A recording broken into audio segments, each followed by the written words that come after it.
one thing that stops people from pursuing their dreams is failure. And it's not really failure, it's how they perceive failure. Your perception of failure can make or break everything. And in this episode, I'm going to break down what failure is, my biggest failures, and how I've turned them into my biggest assets in growing a business and becoming an extremely powerful, happy, and abundant person. So if that's interesting to you, well, keep on listening. Hi, I'm Brandon Lucero, and you're about to experience the new way to thrive in business, entrepreneurship, and life by leaning into who you are, what you love, and standing up for what you want to create. Get ready, because this is where we go against the grain, say no to outdated society norms, and we say yes to change in order to create a happier, more fulfilled world.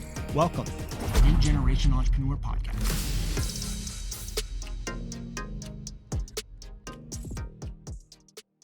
Hey everyone, welcome back to another episode of the New Generation Entrepreneur Podcast. Today, I have an episode dedicated to failure. There's a couple of reasons why I wanted to talk about this. A couple of reasons. Number one, this has been a topic that's come up several times with our students. This is also a topic that I've been getting asked about a lot recently. And I recently was asked to talk to a high school class about entrepreneurship. So my brother-in-law is a teacher at a high school here in California, and he created an elective course to teach his kids and his students about entrepreneurship and other ways to be successful besides going down the college route, if that is something they decide to do, which obviously, as a listener of this podcast, probably understand. That's something that I believe in to my core, that we should be teaching our kids, a lot of different things that are not currently in the education system. So how do we critically think? How do we let them know that college is not the only way to success? How do we show them to be self-sufficient, to be self-starters? How do we teach them to generate their own income so that they can live a life of more freedom? And so I was happy to do it. But one of the questions that they kept asking me were things related to failure. They kept asking me questions about, well, what happens if you fail? Aren't you afraid of things not working out? What happens if you invest in something and you lose that money? And they were so hung up on failure, which means they were really, honestly, at the core of it, just hung up in fear. And as I look at our students, and that's one of the items or topics that they ask me a lot about too, is like, well, what if I love my message and I put it out there and it flops? It's not great. It doesn't resonate. And I started to realize that our most successful students are the ones that don't get caught up in that. And what I started to realize is the way you look at failure will literally make or break success in your business, but also the progression that you make. It will dictate how many actions you take, how frequently you take actions. And we all know that in order to have a successful business, you have to take action. We all know the best way to learn is through experience, which requires action. But if we're afraid of failure, if we're hung up on not failing, if we're trying to avoid failing, we won't be taking the actions we need in order to have the results that we want.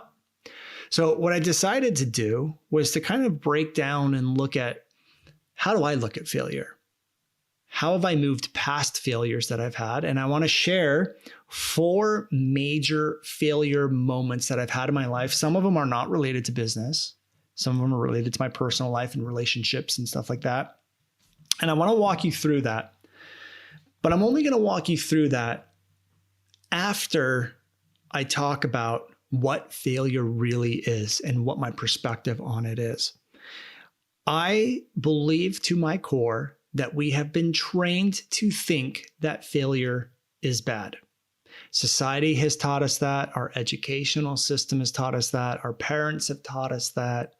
I don't know if I said society, but I probably did. Society has taught us that failure is bad and you don't want failure. In fact, this is the second podcast we're recording today. I had a guest, Dr. I, on the podcast. I don't know when her episode will be released, so be on the lookout if it hasn't been released yet.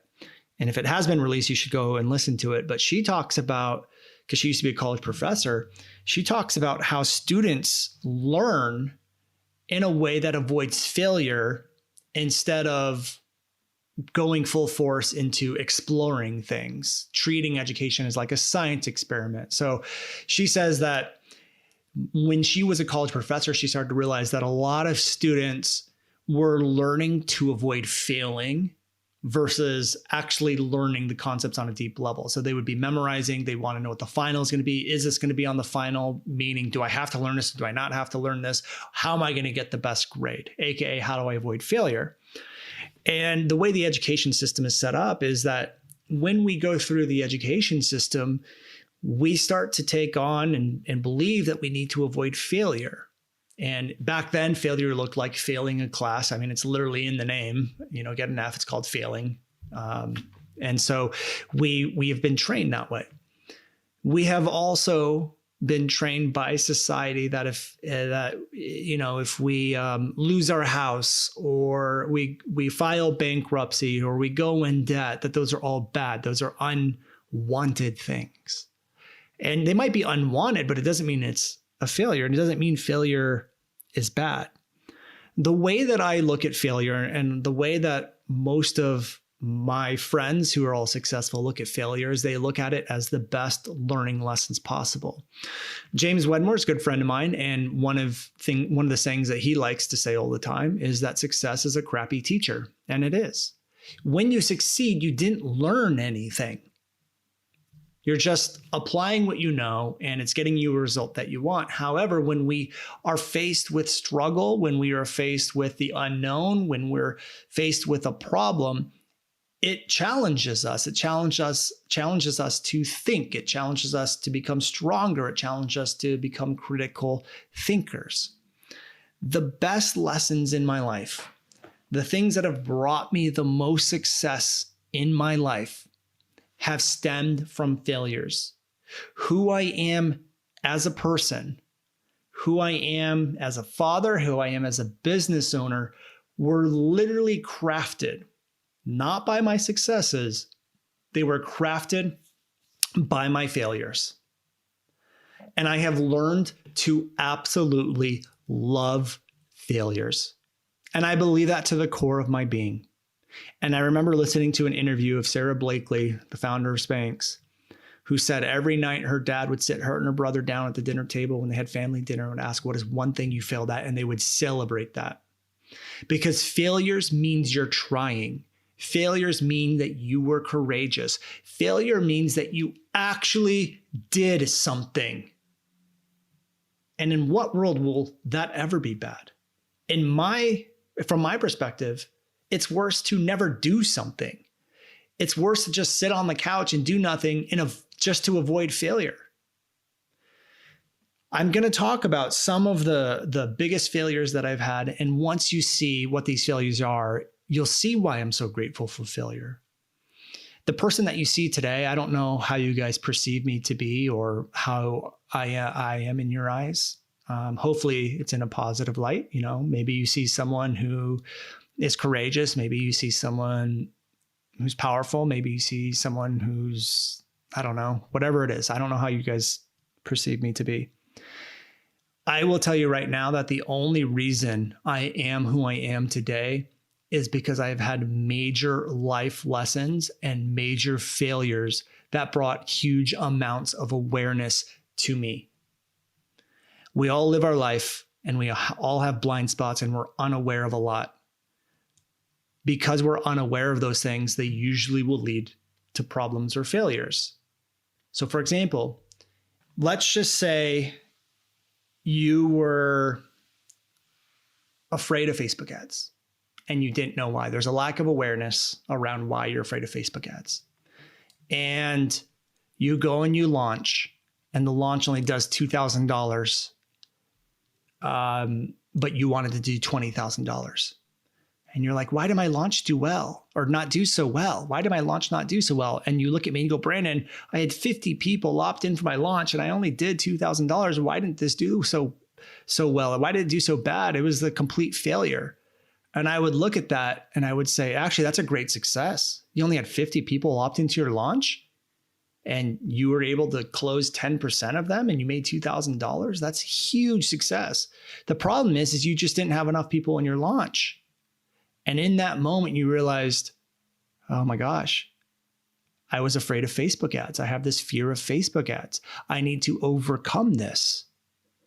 That quote unquote failure brought awareness to the fact that you have a deep rooted fear of Facebook ads. And now it gives you the opportunity to fix it. And now you become more powerful. Next launch, you're aware of this fear of Facebook ads. You overcome it. You are courageous. You do it anyways. And now you hit your $20,000 launch. That would not have happened unless that failure brought awareness into your life. And that's what failure is. It brings awareness into your life if you choose to see it. Now I'm going to hop into my biggest failures, and you're going to see the lessons and the awareness that I was able to grab and to achieve and to access. But I'm going to break down the 3 things that create failure. Changing these 3 things can completely reframe how you perceive failure. This is literally what failure is. Okay. So this bad, negative failure thing that we don't want. Here's what it is. 3 things. Number 1, it is just an event. There is an event that happened, whether it's a launch, it's a conversation, it's an action, it's a quitting of a job, it's a launching a business, or whatever it is. All it was there was an event or an action. Okay, that's part 1. There has to be some sort of event or action. Without that, a failure will not happen. Sometimes it's a lack of action or a lack of event, but I would say 95% of the time there's an event. Now let's continue with that sentence. There is an event that didn't meet an expectation.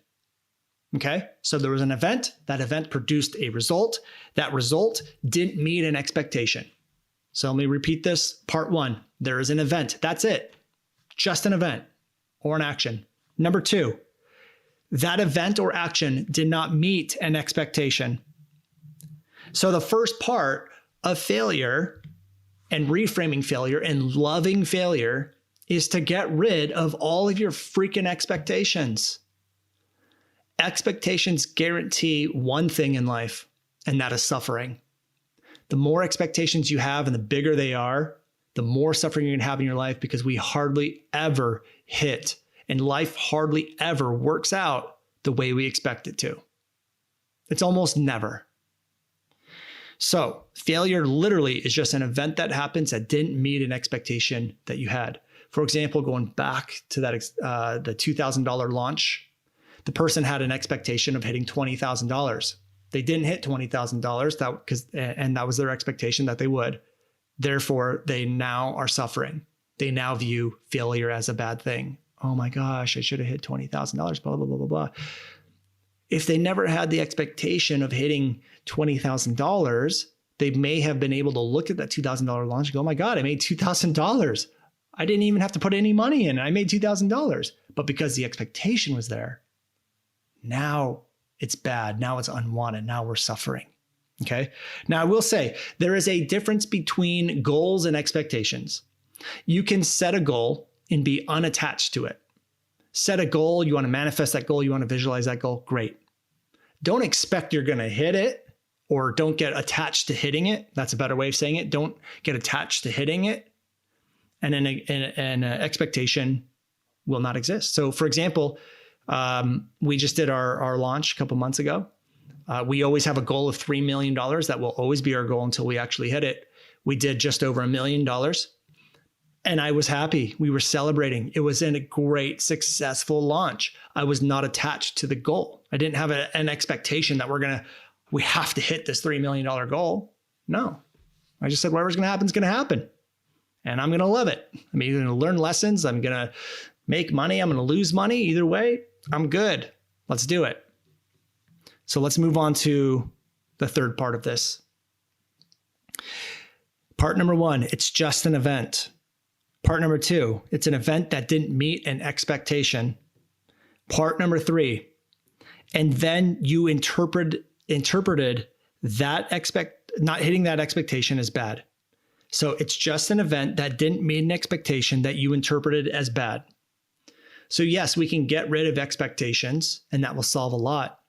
But also our interpretation will help a lot as well. You change your interpretation, you change your expectations. I promise you, you will stop worrying about failing way less than you already do. And you might even get rid of it altogether. In fact, you might start to love failure. I love failure. I love it because of the lessons that I get to learn. But I interpret it as good. When I do have an expectation, because I am human, I still have expectations, and I don't hit it, I don't get into what went wrong, poor me. I don't turn into a victim. I choose to live in power. I choose to look at that as, okay, great. What lessons did I learn? What can we do better next time? I love that we have this challenge. It's going to make us better. It's going to make us stronger. It's going to make us more powerful. We should be grateful. It's a blessing. Failures really are blessings. And I'm going to go move into the 4 things, my biggest failures right now to kind of bring this full circle. But again, you change the last 2 parts of that equation, you can literally change your life. So again, it's just an event that didn't meet an expectation that you interpret that as bad. Change your interpretation, change your expectation. You can quit being a victim to failure. So here are some of the biggest quote unquote failures that I've had. I felt like a big failure in the moment of these, and going through all 4 of these has really taught me to embrace failure. It has taught me to change my expectations. It has taught me to change my interpretations. The first one was when I was $40,000 in debt. A lot of you probably know this story, but for those of you that don't, at the end of 2017, we wrapped up that year, did about $500,000 in revenue. I had a business partner at the time I paid a lot of that money to. I had bills, and I was the sole provider of my family, 2 kids at the time. By the time taxes were done, like everything was done, bills were paid and all that stuff, we had basically no money left. And I hated what I was doing. I decided to quit selling what I was selling. Didn't know what I wanted to move into. I just know I didn't want to do that anymore.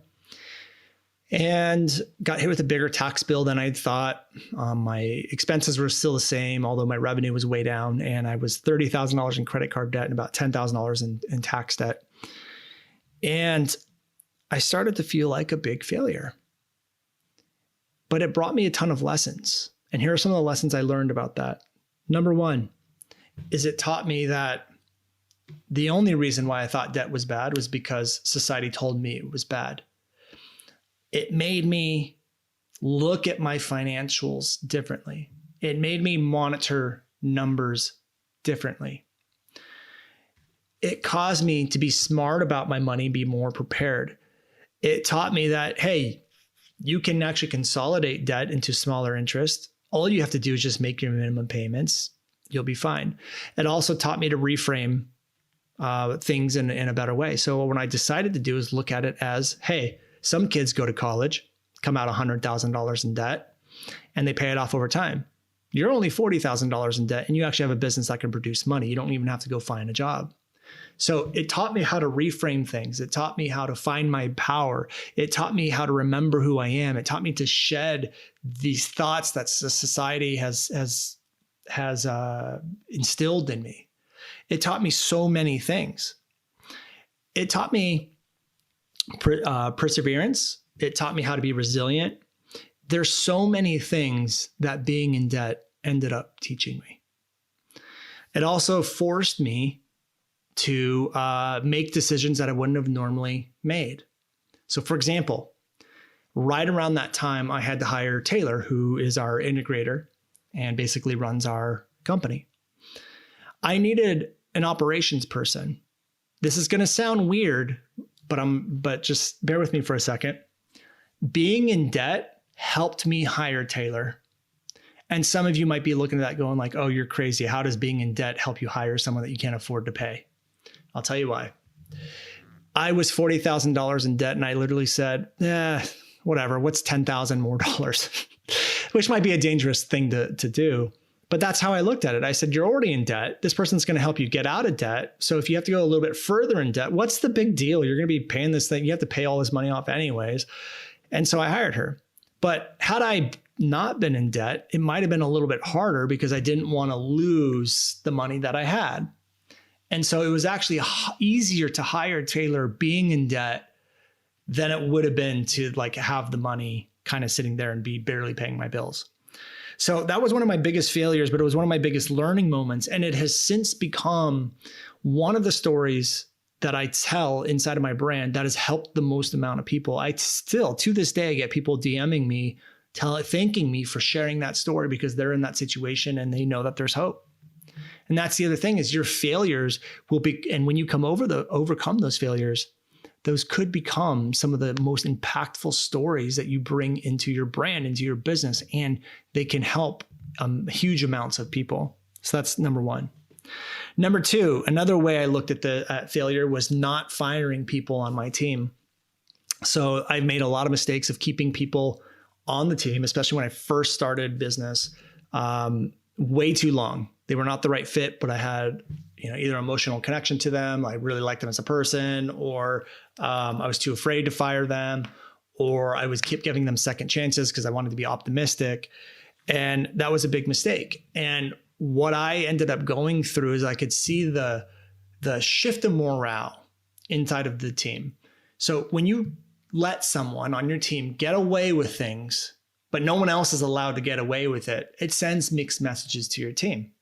And so I would see this. I didn't know how to be a leader. I didn't know how to manage employees. I didn't know how to run a business like a tight ship. And so I had to learn that, but it made me feel like a failure as a leader because I had made all of these mistakes.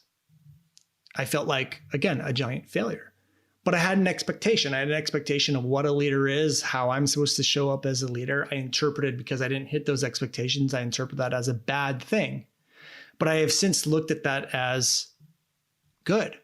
Those are amazing lessons that turned you into the leader that you are today. Today, if someone's not operating at the level we need them to operate my business, they're gone. I don't care. If you're going to be toxic to our culture, I don't care. Get out of here. You're done. You're gone. Sayonara. I'm no longer afraid of people leaving the team. And I'm not attached to that type of stuff anymore. That was some of the biggest failures. That was one of the biggest failures I've gone through as a CEO and as a leader. But hopefully what you're recognizing is that each time I failed, it led me to hitting a new level inside my business. When I was $40,000 in debt and I hired Taylor, we finally hit $1 million within 9 months. When I went through the lesson of learning, well, here's the thing, going back to the debt thing. I couldn't grow my business without hiring Taylor. It would have been impossible. Without hiring a team, I was never going to grow my business. I had to fail in order to move myself to be who I needed to be and make the decisions I needed to make in order to hit that next level. When I went through those lessons with our team and I finally understood how to become a better leader and create a positive culture inside the company and get rid of toxic people, when I finally learned that lesson, we grew again because I was changing. The failures taught me lessons that allowed me to change. It's a blessing to go through these things. And so many people choose to look at it as a negative, bad thing that they don't want in their life, not realizing failure is one of the biggest blessings that you'll ever have. It's how you choose to look at it and learn from it that makes the difference. Third mistake. This one's a huge one. This one's related to family. I placed business over the family for the first 2 years.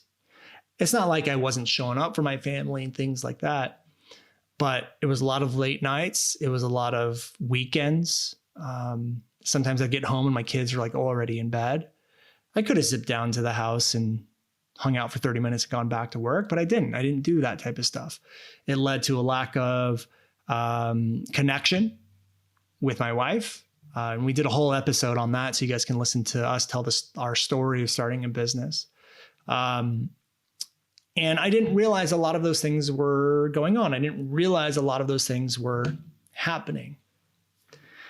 And what had happened, and we talked about this in the podcast episode, is that unknowing to us that my wife and I started to drift apart because she was changing. She was going through some health, autoimmune issues, and she was growing individually and I was growing individually. And in a relationship, you either grow together or you grow apart. And we didn't realize it, but we were kind of growing apart. And instead of looking at this, luckily I understood how we should be looking at failure heading into this. And so when we went into this period, what it exposed to me when we finally realized like, hey, we're drifting apart, we need to like come together and fix this. What I got to see was how I was showing up in my family. Again, it brought awareness to me. Awareness is so huge of how I was showing up, and how I was showing up did not match how I thought I was showing up. I thought I was showing up amazingly, but it brought so much awareness of where I wasn't showing up. It's like Don Javier calls it a black mirror. You get to see yourself from a perspective that you never get to see. And what it did, this experience, and this is just last year, it brought me to a whole nother level of just human being. It made me way more grateful for what I have. It made me so much more grateful for my family, made me so much grateful for my wife. It led to so much more compassion in my life, compassion for my kids, compassion for my wife, compassion for our relationship. It brought me so much gratitude to have a wife who's been with me from when we were in high school to support me all through business. You know, sometimes we take things for granted or we get used to just how things are.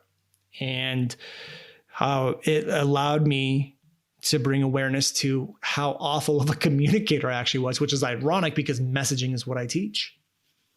But although I taught it and I used it in marketing, I wasn't using a lot of those concepts in my daily life. And what it made me and turned me into was a much better communicator who communicates with compassion and from other people's perspective first.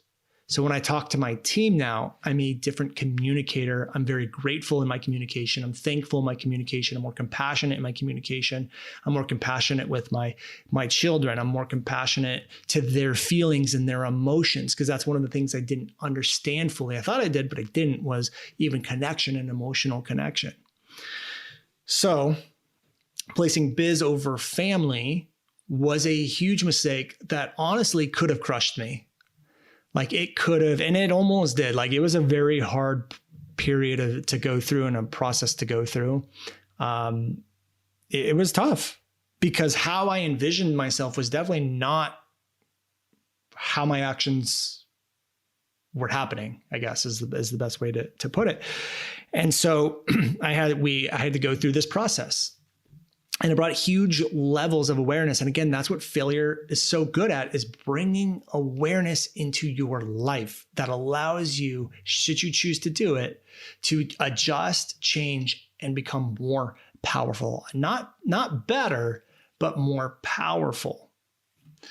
And the fourth one is, I remember our failed launch. We had just launched the video Forex effect. We did like $400,000 in sales.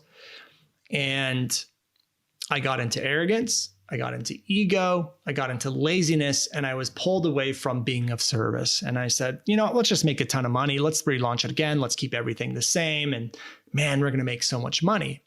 I was arrogant, not coming from a place of service. And that launch bombed. We did $180,000. We spent $60,000 on Facebook ads. And I know some of you are probably going like, Brandon, you still made $120. I didn't really, because here's the deal.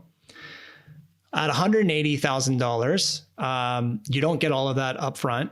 So we made just enough to cover our ad spend bill right off the bat. And then we had our reoccurring for the rest. I have a business to run. I have employees. I have multiple employees at that point. We had rent to pay. The reoccurring revenue from that launch was not enough to pay the bills. So it was a failed launch. And that was a big failure.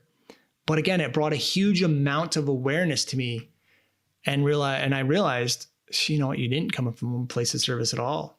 You were focused on money. You thought you were the shit. You had all of this stuff. You thought you had all your stuff together. You were arrogant. You were cocky. You were egotistical. You're trying to run a business that's literally here to help people, and you weren't even focused on helping anyone. You were focused on making money. And that one, again, could have been so easy to slip into, oh my God, I'm a failure. I totally screwed up, and live in shame. And honestly, I did. Like a lot of these, I experienced shame. I experienced shame when I was in debt. I experienced shame when I wasn't showing up as a leader. I experienced shame when I wasn't showing up as the husband and father that I thought I was. I experienced shame when I had that failed launch. But I think because of my perspective on failure, it was very easy to overcome that shame. It was very easy to move through it. And it basically breaks down to all that happened was an event that didn't meet an expectation that you had. And then you have an interpretation of that. Your expectation and your interpretation will literally shift everything for you. And this is one of the reasons why it's so important to have mentors, because during this process of going through every single one of these, I can tell you right now who helped me come up with great interpretations, helped me move through these. I can tell you right now who they were. Mel Abraham is one who helped me with the financial stuff.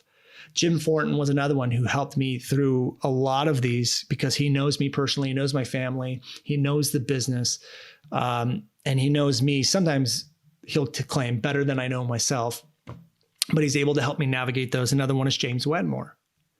All three of these mentors were people that helped me navigate through a lot of this.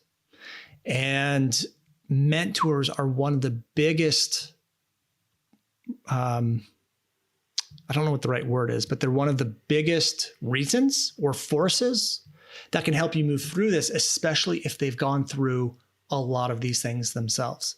Because they get to share, much like I'm doing with you right now. I'm sharing my experience so that if you are going through any of those things right now, maybe you can take on a reframe or perspective that I had to help me navigate through it. But I'm going to leave you guys with this as we wrap up this episode, is that failure is your choice. It's completely up to you. How do you want to look at it? Do you want to take on society's definition of failure, which is disempowering, which is negative, which can push you down? Or would you rather give it a new interpretation of failure as something that empowers you, gives you lessons, makes you more powerful, stronger? It's up to you. You get to choose. You get to choose what definition of failure that you have. Failure is your choice. You get to choose. And I choose empowerment. That's what failure is. Failure, if you choose to look at it, will be one of the most empowering experiences that you can have on this planet. Just depends on how you want to choose to look at it. With that said, if you guys enjoyed this episode, please let me know. Share it with your friends or anyone that you feel like needs it.